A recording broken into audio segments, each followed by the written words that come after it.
Mayon bang 20% pension increase para sa mga senior citizens sa 10/26? Ito ang tanong na pumapasok sa isipan ng milyon-milyong Pilipino ngayong taon. Mga kasenyor, narinig niyo na ba ang balitang kumakalat tungkol sa inaasahang dagdag na benepisyo mula sa SSS at GSIS? Maraming nagsasabi na posibleng tumaas ang inyong monthly pension ng hanggang 20%. Pero totoo nga ba ito o isa lamang itong chismis? Sa video na ito, bibigyan ko kayo ng latest at most accurate na impormasyon tungkol sa proposed pension increase. Pag-uusapan natin kung inaprubahan na ba ito officially ng gobyerno, sino-sino ang qualified na makatanggap, kailan makukuha ang increase kung sakaling ituloy, ano ang dapat ninyong gawin ngayon para masiguro na makakakuha kayo. Hindi ito basta-basta, usap-usapan lang. Kailangan ninyong malaman ang totoo para hindi kayo mapag-iwanan o ma-miss out sa benepisyong ito. Maraming seniors ang nalilito at nag-aalala kung paano makakaapekto ito sa kanilang buhay. Kaya nandito ako para bigyan kayo ng clear step-by-step guide kung gusto ninyong malaman ang buong katotohanan at kung paano kayo makakapag-prepare. Stay tuned. At kung helpful ang video na ito, huwag kalimutang mag-like para mas maraming seniors ang makakaalam ng important information na ito. Kaya nga mga ka-senior, mahalaga na marinig ninyo ito ng buo at maintindihan ang bawat detalye. Hindi ito simpleng balita na pwede ninyong palampasin dahil direktang nakakaapekto ito sa inyong kinabukasan, sa inyong pangaraw-araw na gastusin, at sa kalidad ng buhay na inyong deserve pagkatapos ng mahabang taon ng paglilingkod sa bayan. Alam ko na marami sa inyo ang naghihintay ng magandang balita tungkol sa pension increase. Matagal na nating pinag-uusapan ito at sa totoo lang hindi na ito bago. Mga nakaraang taon pa, maraming mga senior citizens groups, advocates at maging mga mambabatas ang nakikipaglaban para sa dagdag na benepisyo para sa ating mga nakatatanda. Bakit? Kasi alam nating lahat na tumataas ang presyo ng bilihin. Yung dating PH daw, parang S na lang ngayon ang halaga. Yung dating sapat na pensyon para sa buwan ngayon ay kulang na. Kaya natural lang na hinihiling natin ang adjustment, ang dagdag na tulong para makaraos tayo. Pero bago tayo pumunta sa mga detalye ng 20% pension increase na ito, kailangan nating maintindihan muna kung ano ang current situation ng SSS at GSIS pension. Para sa mga miyembro ng Social Security System or SSS, alam natin na yung average monthly pension ngayon ay umiikot sa PH1000 to PH1000 depende sa contributions ninyo noon. Meron ding mas mataas, meron ding mas mababa. Ang computation nito ay base sa dami ng contributions sa tagal ng paghuhulog at sa salary credits ninyo. Ganon din naman sa Government Service Insurance System or GSIS para sa mga dating government employees. Ang pension doon ay medyo mas mataas compared sa SSS, pero ang prinsipyo ay pareho base sa contributions at years of service. Ngayon, ang tanong na bumabagabag sa lahat ay ito. May 20% pension increase nga ba na paparating sa 2026? Saan nanggaling ang balitang ito? At higit sa lahat, totoo ba o fake news lang? Kailangan nating linawin ito dahil ayaw naman nating umasa sa wala at ayaw din naman nating palampasin ang tunay na oportunidad kung meron man. Una sa lahat, oo, may mga panukalang batas na nakafile sa Kongreso tungkol sa pension increase. Hindi lang isa, marami. May ilang mambabatas na nagpasa ng bills na naglalayong taasan ang pensyon ng mga senior citizens. Ang ilan sa mga bill na ito ay naglalaman ng provisions para sa across-the-board increase. Ibig sabihin lahat ng pensioners ay makakakuha ng parehong percentage ng dagdag. Ang iba naman ay nagpropose ng tiered system kung saan mas malaki ang increase para sa mga natatanggap na mas maliit na pensyon. Ang layunin dito ay tulungan ang mga nangangailangan ng mas malaking tulong. Ang problema lang at ito ang masakit na katotohanan ay ang pagpasa ng isang bill at ang implementation nito ay magkaiba. Maraming proposed bills ang nakaabang sa Kongreso na hindi pa naa-approve o hindi pa naging batas. Ang proseso ng paggawa ng batas sa Pilipinas ay mahaba at komplikado.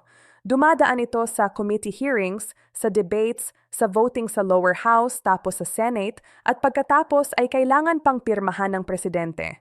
Maraming bills ang namamatay sa committee level pa lang, kaya kahit gaano kaganda ang intensyon ng isang bill, Kung walang political will at walang budget allocation, mahirap itong maging realidad. Pero huwag naman tayong mawalan ng pag-asa. Meron na tayong president dito. Naaalala pa ba ninyo noong 2017 nang nag-increase ang SS? Pension ng pa 1,000 across the board, iyon ay resulta ng matagal na pakikibaka at lobbying ng mga senior citizens groups. Nagmaterialize din yon kahit maraming nagsabing imposible dahil sa financial constraints ng SSS, kaya ibig sabihin posible ito, hindi ito imposible. Ang kailangan lang ay collective effort, pressure from the people at political will from our leaders. Ngayong 2026, ang timing ay interesante. Tayo ay nasa ilalim ng bagong administrasyon na nag-promise ng mas magandang serbisyo para sa lahat ng Pilipino, lalo na sa vulnerable sectors like senior citizens. Maraming campaign promises ang nabanggit tungkol sa social services, sa healthcare, at sa pension benefits. Kaya maraming umaasa na ngayong taon, baka sakaling matupad na ang matagal nating hinihiling na pension increase. Pero dito papasok ang mga realidad ng economics at government finances.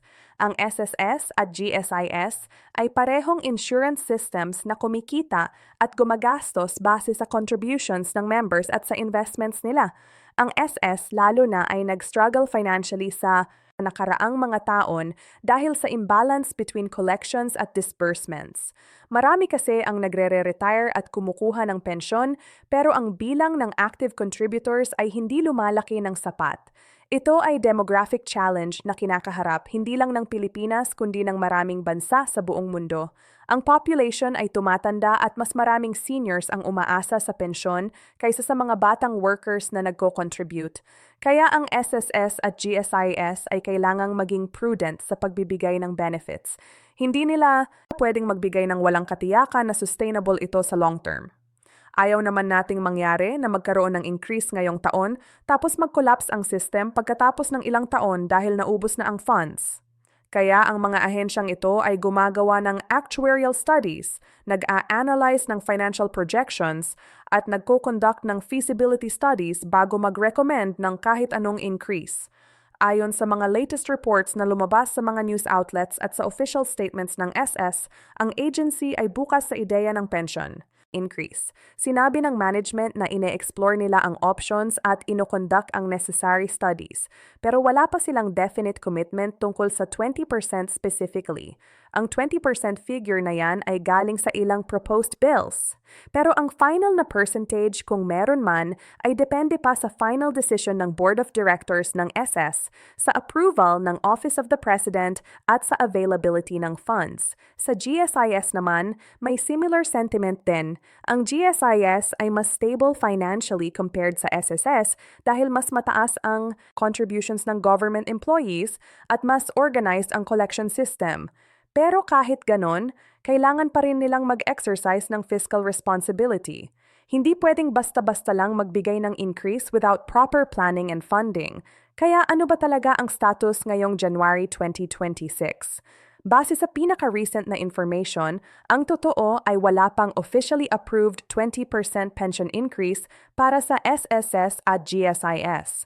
Walang batas na naina specifically for this purpose as of this moment, pero importante rin na sabihin na ang situation ay dynamic. Mabilis ang kilos ng Congress lalo na kung may public pressure at kung priority ng administrasyon. Kaya posible pa rin na may mangyaring developments in the coming weeks or months. Ang dapat nating gawin ngayon bilang concerned citizens at bilang mga senior o mga kamag-anak ng mga senior ay ang manatiling informed at vigilant. Kailangan nating subaybayan ang mga balita.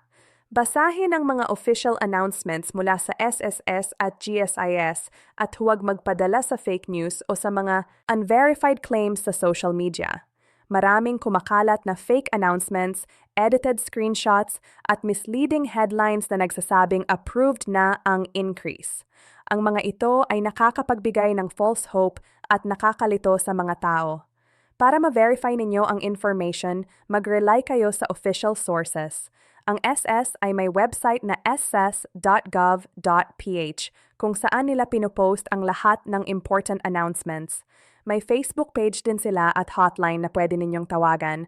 Ganon din sa GSIS na may website na gsis.gov.ph. Huwag kayong maniwala agad sa mga screenshots or sa mga posts na walang source o verification. Kung may kamag-anak o kaibigan kayong nag-share ng balita tungkol sa pension increase, kindly ask them kung saan nila nakuha ang information at i-verify ninyo mismo. Ngayon, usap-usapin naman natin kung sino ang makakakuha ng benefit kung sakaling matuloy ang pension increase. Generally, lahat ng active pensioners ng SSS at GSIS ay qualified. Ibig sabihin, kung kayo ay currently receiving pension either dahil nag-retire na kayo based on age or years of service or dahil kayo ay disability pensioner or kung kayo ay survivor pensioner, meaning widow or orphan ng deceased member, lahat kayo ay kasama dapat sa increase. Ang principle dito ay equity at fairness. Lahat ng pensioners ay dapat makinabang. Ang implementation naman ay usually automatic. Kapag approved na ang increase at nag-effectivity na, ang bagong amount ay irereflect na kaagad sa susunod ninyong pension payment. Hindi na kailangan mag-apply or mag-file ng additional documents. Ang SSS at GSIS ay mag-a-adjust ng kanilang system at ang bagong rates ay i-disburse na. Pero syempre, maganda pa rin na regularly kayo nag-check ng inyong accounts at ng payment history para sigurado na tama ang natatanggap ninyo. May mga special cases din na dapat nating pag-usapan. Halimbawa, paano naman ang mga malapit ng mag-retire? Kung kayo ay magre-retire na this year or next year, makakakuha pa ba kayo ng benefit from the increase? Generally, oo. Kung nag-effectivity ang increase habang kayo ay pensioner na, included kayo. Pero kung nag-retire kayo before the effectivity date, ang initial pension ninyo ay base pa sa old rates. Pero once mag-take effect ang increase, kasama na kayo sa adjustment. Paano naman ang mga overseas workers na members ng SS? Madalas kasi ang tanong na ito dahil maraming OFWs ang nagbabayad ng voluntary contribution sa SSS. Ang sagot ay kung kayo ay qualified na pensioner na kasama kayo. Ang location ninyo, whether nasa Pilipinas or abroad, ay hindi naman factor. Ang importante ay ang status ninyo as active pensioner ng SSS. Sa GSIS naman, may kaunting iba ang setup dahil specific ito sa government employees. Pero ang principle ay pareho. Lahat ng GSIS pensioners ay dapat covered ng increase kung sakaling matuloy ito. May mga specific provisions lang ang GSIS regarding eligibility based on years of service at type of retirement. Pero generally, lahat ng nag-retire legally at qualified for pension ay included. Bukod sa pension increase, dapat din nating malaman na may iba pang benefits at programs na available para sa senior citizens. Maraming mga batas tayo na nag-grant ng privileges sa seniors like discounts sa gamot, sa restaurants, sa transportation at sa iba pang services. Meron ding PhilHealth benefits. Meron ding social pension from DSWD para sa indigent seniors na hindi covered ng SSS or GSIS.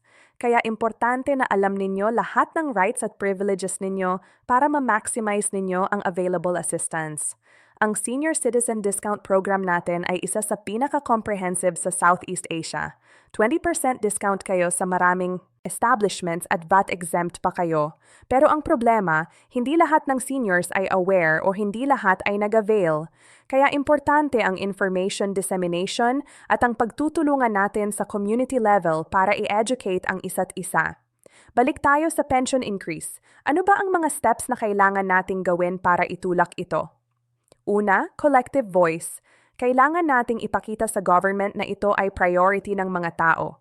Pwede tayong sumali sa mga senior citizens organizations, sa advocacy groups at sa mga community assemblies kung saan nadidiscuss ang mga ganitong issues.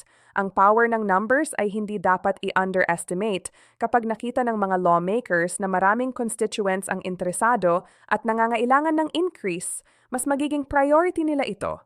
Pangalawa, direct engagement. Pwede tayong magsulat ng mga letters sa ating mga congressmen at senators. Pwede tayong mag-attend ng public hearings kung meron. Pwede tayong mag-voice out sa social media pero in a responsible way. Hindi yung puro rant lang. Magtanong tayo, mag-demand ng transparency at mag-insist ng accountability. Pangatlo, awareness at education. Tulungan natin ang isa't isa na maintindihan ang proseso. Maraming seniors kasi ay nahihiya magtanong or nahihirapang mag-navigate ng government systems. Kaya kung may alam tayo, i-share natin. Kung may nakita tayong mali or misleading na information, i-correct natin in a kind way. Ang goal natin ay magkaroon ng informed citizenry na kayang ipaglaban ang kanilang rights. Ang reality check ay ganito, ang pensyon, increase lalo na ang malaking increase tulad ng 20% ay hindi madaling i-implement. Kailangan ng political will, kailangan ng funding, at kailangan ng careful planning para hindi ma-compromise ang sustainability ng SSS at GSIS. Pero ito ay hindi excuse para hindi ito gawin. May paraan lalo na kung may commitment from the government. Ang isa sa mga solusyon na pinopropose ay ang increase ng contribution rates ng active members para mabalance ang system. Pero ito naman ay unpopular dahil sino ba naman ang gustong magbayad ng mas mataas.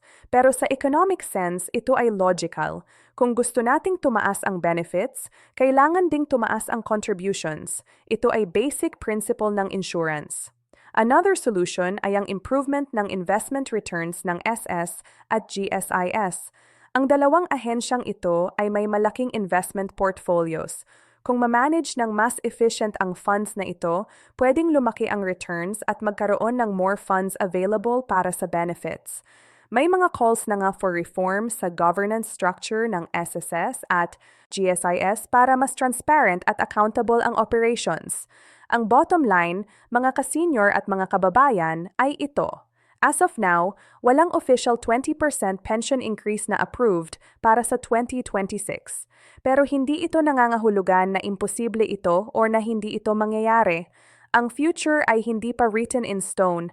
Ang mga developments ay maaaring mangyari anumang oras lalo na kung may strong advocacy at kung priority ito ng government. Ang dapat nating tandaan ay ang importance ng vigilance, ng critical thinking at ng active citizenship. Huwag tayong maging passive recipients lang ng information. Kailangan tayong mag-participate sa discourse, magtanong ng mga tamang tanong at mag-demand ng accountability from our leaders. Sa mga senior citizens na nanonood nito, alam kong marami sa inyo ay nag-struggle financially. Alam ko na ang pensyon na natatanggap ninyo ay hindi na sapat sa pangaraw-araw na gastusin, lalo na sa pagtaas ng presyo ng bilihin at ng gamot. Alam ko na deserve ninyo ng mas magandang buhay after decades ng pagtatrabaho at pag-contribute sa lipunan. Kaya mahalaga na patuloy nating ipaglaban ang ating rights at ang ating welfare. Sa mga kamag-anak naman ng seniors na nanonood, huwag natin silang pabayaan sa information gap. Tulungan natin silang ma-access ang services, tulungan natin silang maintindihan ang kanilang rights at protektahan natin sila from scams at fake news. Maraming predators sa labas na gumagamit ng kahinaan at kakulangan ng kaalaman ng seniors para manloko, kaya kailangan natin ng community support system. Ang mensahe ko sa government naman at sa mga decision makers. Pakinggan ninyo ang voices ng inyong constituents, lalo na ng vulnerable sectors. Ang seniors ay hindi lang statistics sa reports. Sila ay mga taong nag-dedicate ng buong buhay nila para sa ikauunlad ng bansa.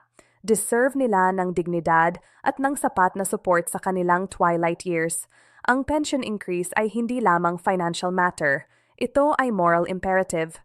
Moving forward, patuloy tayong mag-monitor ng developments. Huwag tayong titigil sa pag-advocate. Huwag tayong susuko sa pakikipaglaban para sa ating rights. At higit sa lahat, huwag tayong mawawalan ng pag-asa. Maraming beses na tayong nag-overcome ng mga challenges bilang bansa. Kaya natin ito. Para sa mga gustong manatiling updated, isubscribe ninyo ang channel na ito para sa latest news at analysis tungkol sa pension at senior citizen benefits. I-follow din ninyo ang official pages ng SSS at GSIS. Mag-join kayo ng senior citizen organization sa inyong lugar para may support system kayo at may accession. Sa huli, ang lakas natin ay nasa pagkakaisa. Kung magtutulungan tayo, kung magsasalita tayo ng iisang tinig, maririnig tayo. Ang pension increase na ito ay hindi lang para sa mga kasalukuyang seniors. Ito ay para din sa kinabukasan nating lahat dahil balang araw magiging senior citizens din tayo. Ang sistema na itatayo natin ngayon ay ang parehong sistemang mag-aalaga sa atin in the future. Kaya mga ka-senior, huwag kayong mawala ng pag-asa pero manatili din tayong realistic. Ang 20% pension increase ay isang goal na pwedeng makamit pero kailangan ng effort, ng patience at ng collective action. Huwag tayong magpadala sa fake news at sa mga pangako na walang basehan. Magtiwala tayo sa proseso pero mag-demand din tayo ng transparency at accountability. Deserve natin ang totoo, deserve natin ang respeto at deserve natin ang kinabukasan na may dignidad. Salamat sa pakikinig at sana naliwanagan kayo sa video na ito. Kung may mga tanong pa kayo or kung may gusto kayong i-share na information, mag-comment sa baba at pag-uusapan natin. Sama-sama tayong matuto at mag-advocate para sa better future para sa lahat ng seniors sa Pilipinas. So,